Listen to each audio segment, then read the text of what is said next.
Those Lacking Spines, Chapter 4. The author must have spent a little more time on you. Our universe is an odd place, full of many strange and mysterious things that can cause wonderment or confusion, and oftentimes pure, straight, chilling fear. The idea of fear differs from person to person. Some fear the abstract, things such as death, the afterlife, and finding out the meaning of their existence is just to deliver a pizza to a distant world, be eaten by heartless, and then cease to existing soon afterwards. DMX, the organization's number 9, used to have this fear.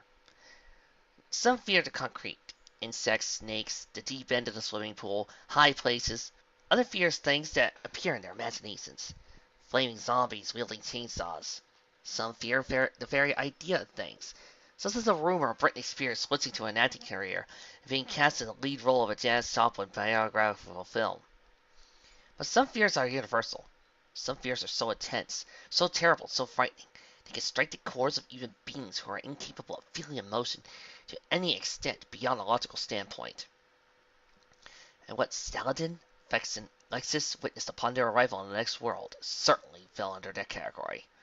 At first, it appeared to be just like any other suburban neighborhood, but only at first. Rows and rows of cute cookie-cutter ranch houses, and the odd apartment building lined the streets full of green trees. Children rode their bikes in the street, and elderly people watered and worked in their gardens. In the distance, a high school, but not one of Destiny's Sanctuary blah blah blah blah caliber. It appeared very ordinary, stood proudly with an oversized flag flapping in the wind, and a park was set off to the side of it. It could not have been a more unlikely place for an adventure to begin. This contrasted the overwhelming sense of destiny wafting through the air. It also contrasted the teenage girl currently standing before our heroes. Her name was Sakura Rose Sunblossom Orange Juice Anna Marie McFate.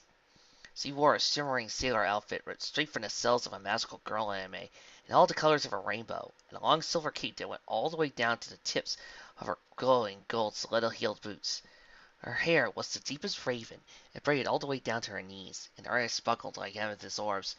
The weapon in her hand was unmistakably a keyblade, shining silver and gold, and plastered with rainbow colorful sequins, diamonds, rubies, and sapphires. And diamond and pearl, and X and Y, and OW! Sakura pointed the keyblade at a straight line at our heroes, drawing across the group in a threatening manner, smiling a pearly white grin that spoke of overconfidence. Halt, evildoers! You will not live to terrorize any more innocent people under my watch! Sweet eternal mother of darkness! Lysis took a step back, his stomach rolling with nausea. Ha! See? Now you tremble and shudder in fear at the very sight of my pure, righteous heart. I am the chosen keyblade bearer, you know. Sakura Rose laughed heartily. Ha ha ha ha! Is a sucker pose suitable for an action figure? One of those super detailed ones you can't actually pose or move at all. So, not a figure art. Beads of sweat began to form on Saladin's brow as his sideburns were on his guard, backing away alongside Lexus and muttering, That's not. It can't be. They're not supposed to be real! Fexen hissed, sticking close to his comrades. But it is. It's real. It's. Lexus stammered. A Mary Sue! The three gasped. Hey, I am so not a Mary Sue! Sakura halted her threatening charge, triumphantly raised his speech. But your hands to our process. I have flaws, like my stepdaddy beats me and he's so mean, and I only got second place in my school setting bee, and my class rank is only third out of 247. What do we do? What do we do? Saladin understood something was very wrong the moment he began to panic. She's got a keyblade. She's going to destroy us! Now stay calm! Everybody just stay calm! Fexen started to freak out. Lexus had panicked so badly, he had backed completely away from the situation. It was only once he was outside a small radius he began to clear it again. He glanced back up to his comrades with some realization. Saladin! Fexen! Back away from her! That she is going to kill us! Fexen shrieked in horror, taking Saladin's line. Here, just surely risking his life. Lexus inched closer to his comrades, as he dared before he grabbing them by the hoods and yanking them out of the way. Once there had been some distance between them and Sakura Rose, Saladin and Fexen seemed to return to their senses and blinked, still backing away from the girl, ever approaching them with her keyblade drawn. What's happened to us? Saladin demanded affection. We took a moment to look around in the index of the guidebook. Why do we turn pathetic if we even go near that girl? It's her species, Saladin. Vexen pointed to a statue on Sakura's midriff, one of the eerily best ones that you've seen on the preppy gutless in the previous world. She is a Mary Sue Gutless. Approaching her will submit us to the illogical reality of her existence. She's apparently smarter, stronger, and better than all the three of us put together, in her delusional little world. But she possesses the powers to make the others in the vicinity think so too. She doesn't look like the other Gutless. Lexus noted. It's almost as though she was once human. Not human, Vexen shook his head, agreeing with Steven's guess. She was once an ordinary citizen of this world. The Gutless infected her and turned her into that creature. The citizens of this world aren't human? Saladin answered crazily. No, they're not real at all. Unfortunately, we may be seeing a great deal of other creatures like this one. Vexen tilted his head at her. It seems we landed in the city of OC. OC? Lexus attempted. I actually pronounce it Auk, but there in the back of her throat, Saladin offered. It doesn't matter. This world's 10 times more dangerous than the last. Vexen sneered. And what's worse, I'm picking up the presence of a nobody. One of ours? Lexus asked quickly. It seems so. Vexen's eyes narrowed. I hate to think of what might have happened to them. It is not. We got bigger things to worry about at the moment. Saladin gestured back at Sakura Rose, who was still making her relentless charge. You evil organization guys will learn better to mess with my neighborhood. Sakura Rose giggled and sprinted towards him with her keyblade drawn. Right. We'll just have to kill the creature while remaining a good distance away from her, Vexen said, attempting to remain calm and urging the others to join him in backing away. Now, is the species stronger than the Gutless we've seen before, defensively? Lexus asked Vexen. Doesn't look like it. Then allow me. Lexus pulled out his tomahawk and urged the others to back away from him. It's a three-on-one fight this shall be. Very well. Sakura still running her tracks and waved her keyblade menacingly at number 5. Her violet-hued orbs gazing at him with a steely, heroic glare that spoke of righteousness and goodliness, and a vast knowledge of Orlando Bloom's acting roles. You'll never defeat me, you hideous beast, because I represent all that is pure and good and light in my world, and you are an evil creature with no heart, and I have a heart, and it holds nothing but love for all living things, and you'll never be able to scare me. My will is strongest one! Really? Lexus asked lamely, and the slightest movement of his hand, Sakura's Rose was crushed to death beneath 2 tons of irony and a gigantic summon slab of rock. Well done, Nexus. I rather enjoyed the timing. Saladin complimented him with a good-natured slap on the shoulder. I thought you would. Lexus stretched his shoulder and leaned on his tomahawk casually. Is that it? Is it dead? Vexen took an easy steps towards the slab, tilting his head to better see what became of the Gutless. As the Gutless gave her final squeals of agony, squished against the pavement, there was an explosion that appeared to be rainbow-colored glitter. It pushed out from beneath the rock and scattered across the street, causing all 3 of our heroes to leap back for caution's sake. Things once again appeared to be quiet in the other suburb. Well, except for Josuke over there doing some investigations. My apologies. Saladin, Vexen, and Lexus approached what remained of the Gutless, and very carefully, Saladin picked up a pinch of glittering substance, examining it with discerning eyes. I wonder what this is, he asked. Perhaps the source of Mary Sue's mind-altering powers? Fascinating! Vexen jotted down his observations. Gentlemen, do you realize what this means? What? It means, if we take this substance to a properly safe location and perform a test on it, we might be able to create an antidote to the Mary Sue's effects. I feel much safer tracking down the source of this nobody signal if that were the case. Vexen sneered. Try of it is a splendid idea, Vexen. Lexus kneeled down and began scraping the glitter into a convenient bottle he found in his pocket. Let's investigate that small shopping center up ahead, shall we? Perhaps there's a hardware store where we can get proper supplies. Let's not waste any time then. Saladin eyed his surroundings with an unpleasant grimace on his face. Another one of those things can pop up at any time. King Bakiaru was an ordinary 15-year-old kid who lived in an ordinary house with his mom and younger sister. He had spiky red hair that started out the same brown color of a bird's nest, but it graduated to turquoise as it crossed his scalp. Also red eyes. He liked skateboarding, rap metal, and pulled mostly B's and C's at school. He was basically just an ordinary kid. This, of course, meant he was destined for much greater things and would soon be sucked into a conflict beyond all of his previous understanding. This, of course, meant that he would soon be forced to undertake the great task of saving the world. This particular day, Kane was getting out of school. He passed through the schoolyard and waving hello to his good buddy Sora, and set about walking on his way home. He went down the street into a shopping center through the bordering suburbs of the city of OC where he lived. Then, decided to take a shortcut through the back alley. It led right back into the suburbs, after all. As he passed by the door that opened to the back room of Sanford & Sons Hardware and Biology Supplies Limited, none of you people will get that joke. None of you. Especially you, Stephen.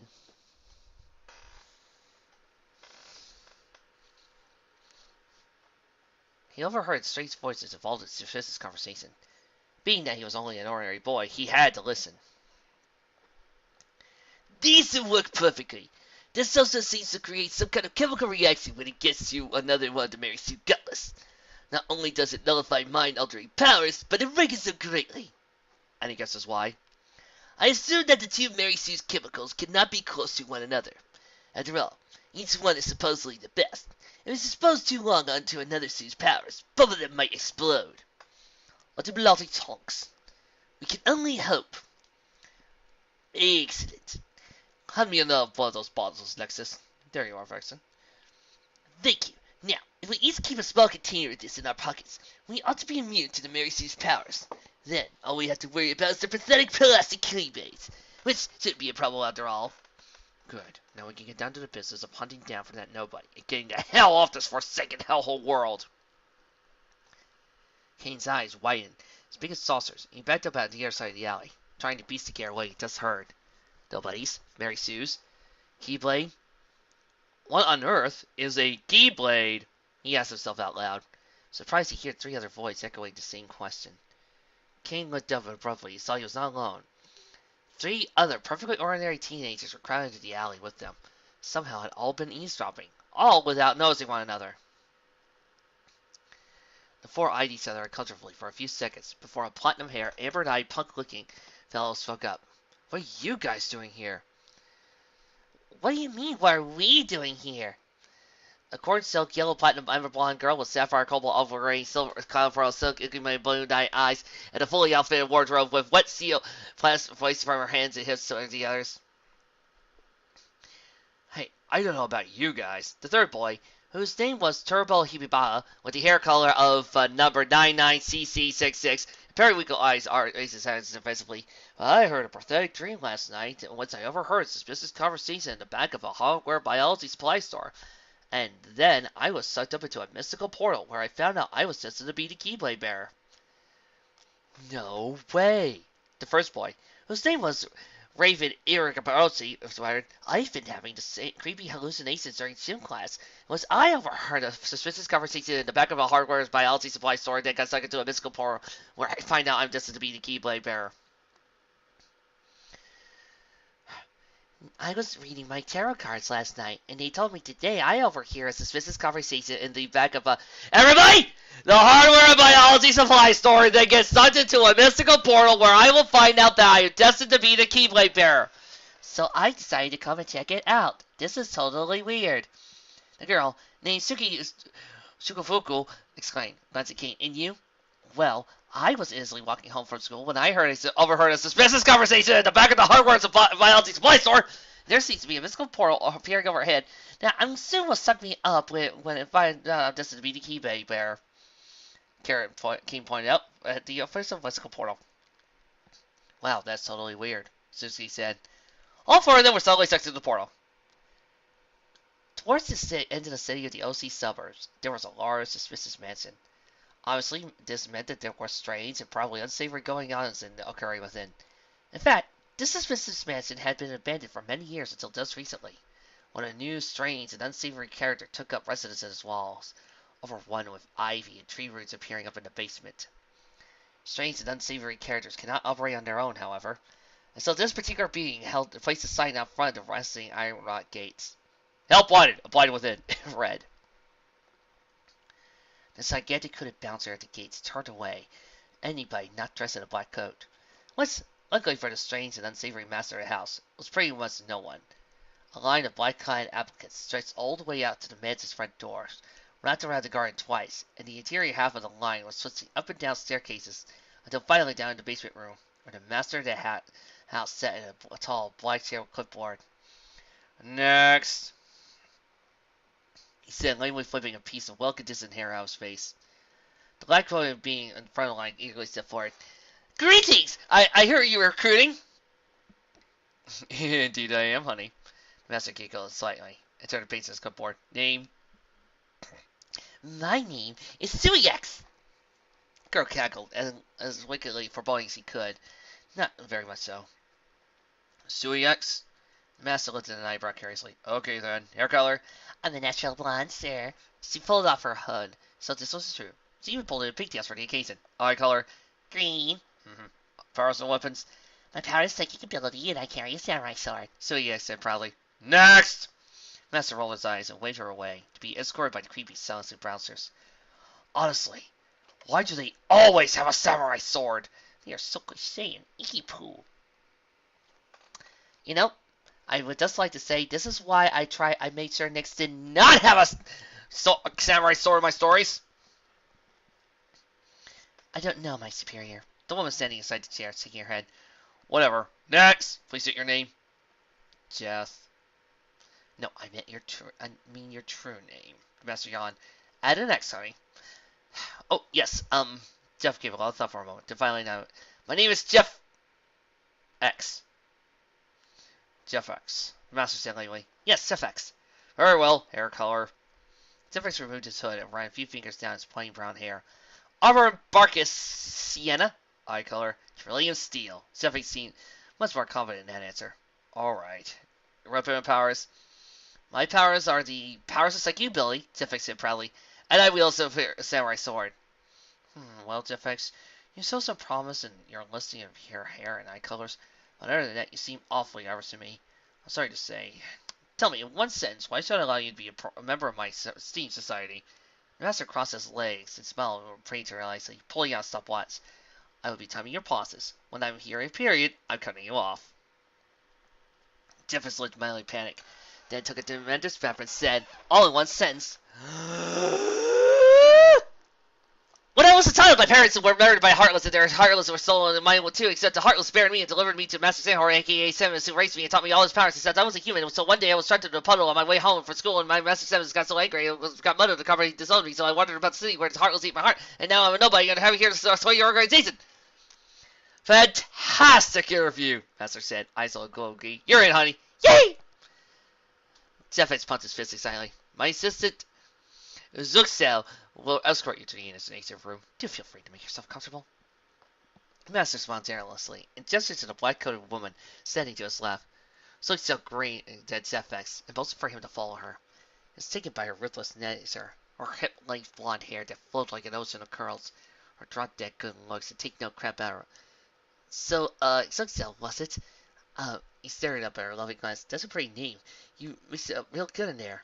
Why, thank you. Zuxel giggled early, leading Jeff X through a dark corridor towards a locked back room in the basement. Well then, we're going to be partners in crime, my black-eyed buddy. He didn't look at all Ramsman's movies, and Humphrey Bogart had nothing on him. We ought to get to know each other, so, what number are you? I'm number 12. Zuxel grinned, and taking Jeff X by the arm. I've been having these weird thoughts lately. Like any of this is real or not.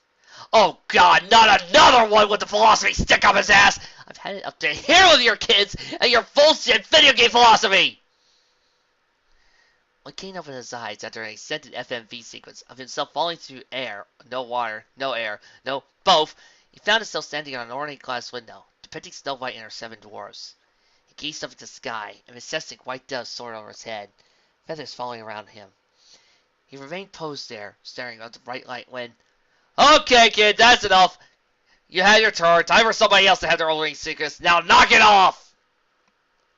Kane blinked suddenly. Found himself suddenly on a much more populated corner of the creepy tutorial drug trip world. Hey! I don't call it that! I call it the LSD trip. A long queue with velvet ropes blocking him off from going anywhere but forward. Up ahead was a large group of ordinary teachers and teenagers not unlike himself, all awaiting their turn to step in through an ornate white door at the end of the line. Smooth jazz was playing from the ethereal speakers. Ha! Joke's on all of you guys. I and the guy to the first of the line, and I brought my own Keyblade. So there, near. Did you really just brought your plastic Keyblade out? Yep. I've been waiting all thick to use this prop. Where is this? Kane stammered. Where am I? This is where we wait in line to become key bearers. The creepy text for nowhere said. Turbo explained. I'm sorry, there's a lot of people here. Susie tilted her head, bit her lip. I was under the impression that there was only one key bearer. Yeah, you think so, wouldn't you? The creepy text said irritably. But in this world, key bearers apparently reproduce like bunnies. Well, that depends. Is this before the Keyblade War? And are we talking about guys who decided to join the same group along with, say, Terra and Aqua and Sora knockoff? Just asking. Oh, I see. Kane suffered awkwardly. So we have to stand in line then back up our world's Keyblade layers? Not quite. We have to endure a long, anal retentive tutorial of some sort. Raven counted on his fingers, going through the step-by-step process outlined in the brochure they were handing out at the front of the line, entitled, So You Want to Be a Key Bearer? Then there's another line, where we step up and fight some kind of gigantic heartless monster. And then we wait in line for the portal back out, where we get our Keyblades. Then, do we get relayed to Traverse Town? Kane sounded excited. Normally. But they've had so many key bearers pass through Traverse Town, they actually started sending some of us to Twilight Town instead. Turos shook his head. And I hear the cap's getting pretty high around here too, so, we just might end up back in the city where we started from. Then, how will we find a gummy ship and travel around the universe from world to world fighting evil? Is that what key bears do? Kane asked. Sorry, kid. One of the lesser random text guys said, with a potentially implied shrug. We just set you up with Keyblades. You're on your own finding a ride. Oh, well, I'll just go find Sora and hitch a ride with Donald and Goofy. Kane shrugged. Yeah, you and every one of these other chumps. Text guy laughed. Hey, Bill, get this. This kid thinks he's going to travel along with Sora, Donald, and Goofy. Ha ha ha, keep dreaming, buddy. Sora's only the hardest working little key bearer of all you losers. Bill, the text guy, snickered. He's had to bust his ass over and over again, letting new little dorks like you tag along as fencers. Poor Staff's probably had to replay the same worlds and same storyline, maybe 300 times over now. And that's just this week. Oh god, I hate Stasis of Canon. Kane frowned. You mean he's had to watch his best friend Riku turn evil and betray him over and over again? Like 100 times a day? Riku, that poor sucker's long gone. Ted's text guy indicated what was in his font. He's too busy running from all the OC fangirls trying to jump his bones to even show up in the storyline anymore. We haven't seen him around here in... It's been a while, hasn't it, Bill? At least a month or so, Ted. Yeah, and don't even start with that poor bastard's concert. And all because you little twerps are too boring to come up with your own ideas for a plot. So you just gotta tag along with Sora. You know, this is why I'm glad for being a brony in Ponyfix. I've been through the Nightmare Moon plotline several times, and each time with a different main six. It hasn't gotten old. I blame the fact that the story is just base enough that it's a good quest that you can send anybody on, and each new time feels different. I mean, Spike's adventure wasn't exactly the same as Trixie's. Trixie's adventure wasn't exactly the same as Octavia's. Octavia's adventure wasn't exactly the same as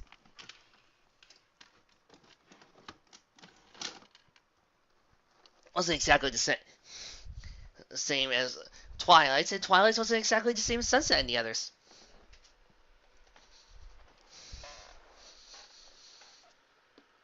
This is sure a lot more complicated than I thought it would be. Kane made a face. I thought for sure I'd be killing out Heartless by now.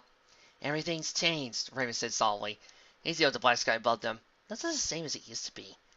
A scattered memory that's like a far-off Hey! An incredibly busy text guy burst out, poking Raven angrily in his chest. Did you read the guidelines? One opening FMC sequence per keyblade bearer! Knock that shit off! Sorry. Raven quoted himself immediately. Once he had a copy of National Geographic to read until it was his turn to play Keyblade. One of the chapter's pre-rigorously satirical points now firmly shoved down the reader's throats, the narration cut back to the characters we care about, Zeldin, Vexen, and Lexus, as they made their way down the city streets of the city of OC, following the beeping signal dot in the back of the world's computer scanner. Any clearer signal yet? Lexus asked. No, not yet, but we are heading in the right direction, Vexen said irritably. I just wish we would stop having altercations with the locals. Saladin Circus said, it's getting exceptionally annoying. As though some convenient hand of fate had been listening for a cue, a bright-eyed teenager in goofy pants, wielding a plastic keyblade, came flying out of the nearest alley, shrieking out a battle cry of Takatari! Tackling Saladin to the ground. Rather, throwing himself pathetically at Saladin, only to be caught by the collar and tossed into the nearest convenient sewer with no amount of stress or concern exerted by Saladin himself. Ignoring the screams and pleas for help, Saladin brushed off his coat and walked alongside his comrades again. I'm just the slightest bit pathetic as Ven, he added. Indeed. Unless he stepped a Keyblade, attempting to stand in his way to the ground infamously, severing over with someone's batting eye. You think they learn? Of course they'll never learn. Vexen rolls his eyes, casting a flick of sea of ice on the sidewalk behind him, sending an entire swarm of Keyblade bearers slipping and sliding out into heavy traffic. They all want to fulfill their wishes of being the little star of the show. Nothing wrong with wish fulfillment after all. Let's just nod chastely, cracking the skulls of two oncoming Keyblades together and discarding their unconscious bodies off to the side. Saladin shook his head and drew a large group into an overzealous locals against the nearest brick wall in a blast of hurricane-force winds. If they learn that vast majority of those calling the fandom hearts do so to read about the characters they know. The pale, white, two-dimensional, unoriginal creations will never inspire such loyalty or fans, no matter how much they like to kid themselves. Let them live in their silly little world, then, Vexen hissed, fast a particularly rowdy Keyblade in the face with a vicious backhand. But the kids did it when they all get self-righteous and pissy, when nobody cares about their precious little implications. Oh my god, you guys, it's them!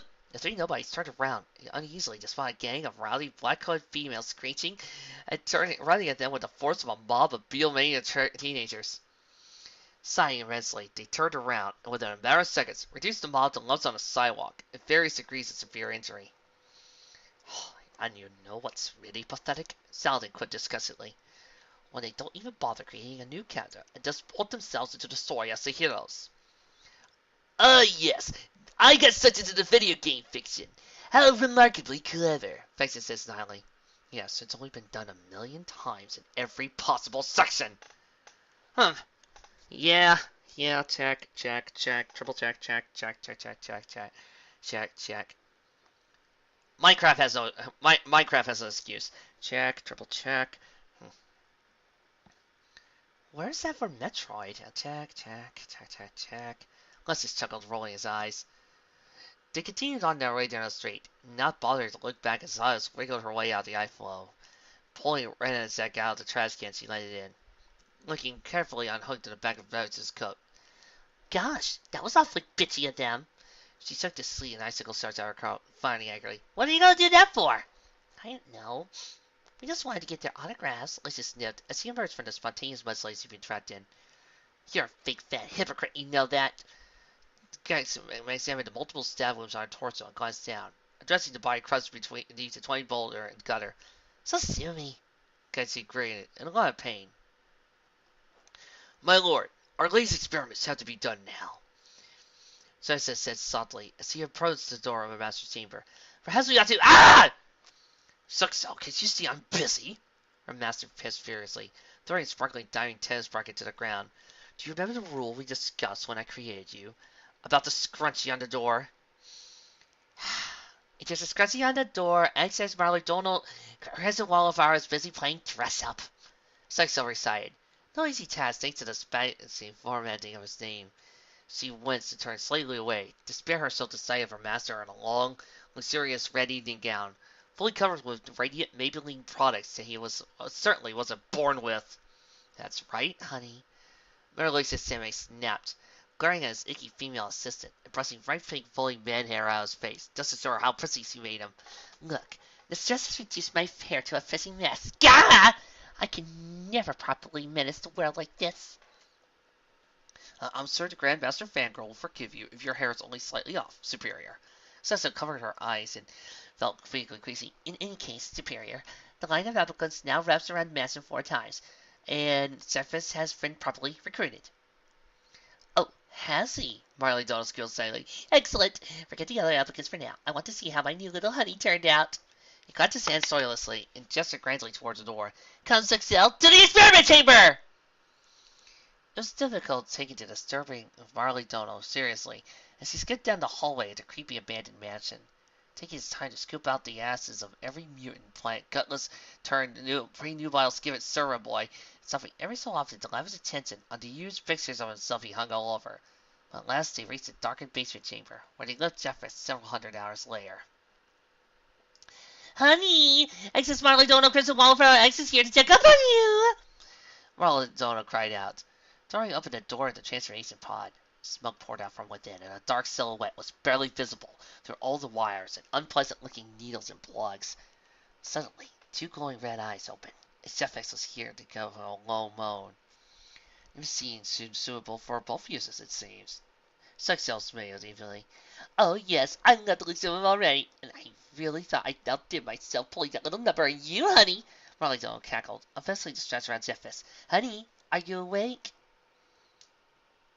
I am awake and ready to do your bidding, master. Cephas' voice no longer sounded prepubescent. No, this tone was rather described as pre-apocalyptic. Glad to hear it. Come on now, honey. Can't wait to take you for a dress drive. Marley Dono cooed. Cephas stepped down the frightening pod machine, and for the first time, Marley Dono's eyes got full glimpse of his new outfit. His Arbor Barcus Sienna hair was now Arbor Barcus Sienna silver, and he extended far down below his knees. His outfit was entirely comprised of leather and deft midnight raven black feathers, matching those on his new set of wings. As one wings was angel style, it covered the same raven feathers, and the other was horned and demonic. His gore, sanguine eyes glistened in the dim light laboratory. His clawed hands tightened around the samurai sword at his belt. Most prominent, however, was the gutless tattoo on his lower abdomen. Cephas, you look fantastic! Marley Dono squeaked. My plan's working out better than I ever thought it would. Can you imagine an entire army of these things, Suxel? We've made a definite improvement over Sakura Rose, that's for certain. Suxel laughed weakly. A few more proper recruitments like this, and we'll have an entire army of Mary Sue Gutless. This squirrel will fall into our grasp, and the Grandmaster Fangirl will very well please. Perhaps. Marley Dono giggled, curling a long strand of Jefferson's hair around his finger. They'll even take care of those nuances Sinking-kun warned us about before his unmerited demise. The nobodies. Suxel rolls her eyes. Oh, honestly, look at the guy. He'll make mincemeat out of them. And if he doesn't, I will. That's right. All the Mary Sues in the world couldn't hope to match you in terms of ability, honey. Marley Dono sneered cruelly. Well, luckily, I don't think we'll have to worry about things getting that far, will we, Jeffex? I have changed my name, Jeffex announced. It is now... A shrill beeping noise from one of the computer monitors distracted the 3 of them from hearing Jeffrey's new moniker. Marley Dono rushed over to see what the problem was, and made a horrified noise. Oh, poopy! What is it, Master? Jeffrey growled. I'm picking up the signals of the 3 nobodies on the grounds of my beautiful evil mansion. Marley Dono hissed, stamping his feet in a tantrum. It's those horrible, ugly Organization 13 yutzes. They've come here to destroy our plan.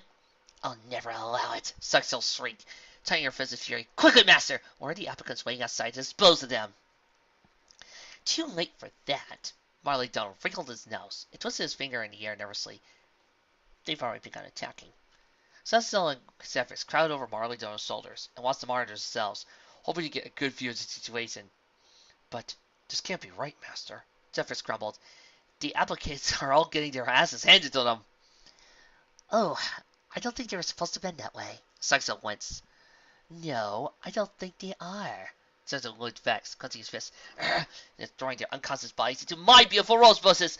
Those were raised by hand, you bastards! What shall we do, Master? Zephyrus growled. We will not stand for those nobodies to make such a fool of us. They kicked the asses of every single one of them and thrown them over the hedges. Now I think the giant brute is erecting a stone wall around the premises to keep them from coming back in, Saxo pointed out. Master, stay down, Zephyrus and I. We can take care of them while you think of some new way to keep the mansion and our precious machine secure. Pathetic organization wild beans are a dime a dozen, but we can't afford to lose the machine. Right you are, sister. Marley don't clench his hands. Very well, we'll do just that. Saxo, Zephyrus, go outside and give those jerks what for. Yes, master. There, until these poopy heads have another thing coming, they think they'll defeat me so easily. Maradona slammed his fist against the computer monitor. Before pausing, glancing his hand, and Arlen figured out, oh my god! I broke a nail! Ah, two more to add to the stack? Saladin asked, amusement appearing in his voice, as Saxo and Zephyrus before them. Oh god, it just ran ahead. Oh god. You people never learn! Faxon smiled with amusement. Do humor us! Who are you supposed to be? The one on the left is obviously a Mary Sue Cutlass, Saladin pointed to Zephyrus, smiling patronizing. Go on, give us your fancy speech, boy. Boy! Zephyrus sneered. You dare call me boy. I am the son of Seraph and Demon, and also human. I am the cold assassin. I appear from the shadows of darkness to strike out of nowhere. My victims do not even see me coming before my blade claims them the name of dark. My power is unimaginable by any human imagination. There is no one stronger, no one faster, no one more possibly badass than I am. I am the ultimate. I am the fastest. I am the most badass. I am the ultimate. The speech went on for a while. For space's sake, we shall present it with the abbreviated version. I am the ultimate poet. Prepare to bow before me, you pathetic whelps, for I am the terror that flashes in the night. I am Sephiroth! Sephiroth screamed dramatically. Sephiroth! Echoed the trained opera choir in the background. Isn't that precious, gentlemen? Faxon smiled cruelly. How he thinks we ought to be afraid of him. It's too bad we discovered immunity to his kind. So any threats are nothing more than just that. Ah, and look at this. The one on the list is obviously an Organization 13 member. Saladin said, mocking how impressive he would have been had he had no dignity whatever. How cute. Tell me, dear, what's your name? My name is Saxo. Sir! Saxo snapped evilly, pulling an electrified maze's staff with all sorts of points and star badges on it. And you're making a huge mistake underestimating me. I am a member of Organization 13! Are you? Spencer rolled his eyes. Let's see now. 13 members, right? Let's get them up, shall we? There's Senmus, Zbar. Oh, then there's the three of us. Saladin, Faxus, Lexus. Then Sexion, Syx, Axel. Oh, and we mustn't forget Demix, Luxord, Meluxa, Laxing, Laxus. That's 13, Faxon tells her. What number would you be? Oh, hell, she's number 12, Lexus said suddenly, staring harder at the computer back in the world of the guidebook. What do you mean she's number 12? I mean the number nobody signaled that we were following before, Lexus said sternly. Salty facing a blinking signal on the monitor. It belongs to her. She's number 12. That's not possible. Saladin's voice rose ever so slightly with alarm. Lextrina's number 12. She was. His eyes narrowed. That thing there, whatever it is, used to be Lextrine. She's transformed into this new being. And she is number 12. Nexo cackled wickedly, spinning the step around her eyes to strike a sedative pose. That's right. It's ever so wonderful to see you again, my comrades. There was a long, awkward pause on both sides of the bow. Well, shit, Saladin said succinctly. His sideburns seemed to agree.